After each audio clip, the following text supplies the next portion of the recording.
Russia কি শেষ পর্যন্ত ইউক্রেনকে কোনো ছাড় দেবে? প্রায় ৪ বছর ধরে চলা যুদ্ধের মোড় কি সত্যি এবার ঘুরতে চলেছে? আর ফাঁস হওয়া ফোনালাপ তা কি সত্যি শান্তি প্রচেষ্টাকে এগিয়ে দিচ্ছে নাকি আরও দূরে সরিয়ে দিচ্ছে?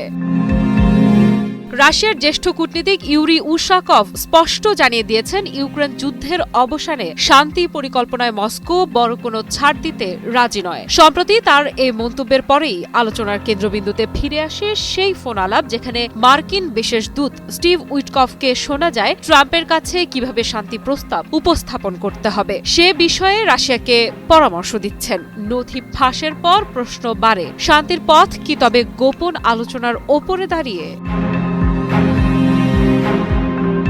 উইটকফ আগামী সপ্তাহে মস্কো সফরে যাচ্ছেন। প্রায় ৪ বছর ধরে চলা যুদ্ধের সম্ভাব্য সমাধান নিয়ে তিনি রাশিয়ার সঙ্গে মুখোমুখি আলাপ করবেন বলে ধারণা করা হচ্ছে। এরই মধ্যে ট্রাম্প তার ২৮ দফা শান্তি পরিকল্পনা সামনে এনেছেন। রাশিয়া সেই পরিকল্পনায় আগ্রহ দেখালেও ইউক্রেন ও ইউরোপীয় মিত্ররা নিজেদের মতো যোগ করে একটি সংশোধিত কাঠামো দিয়েছে।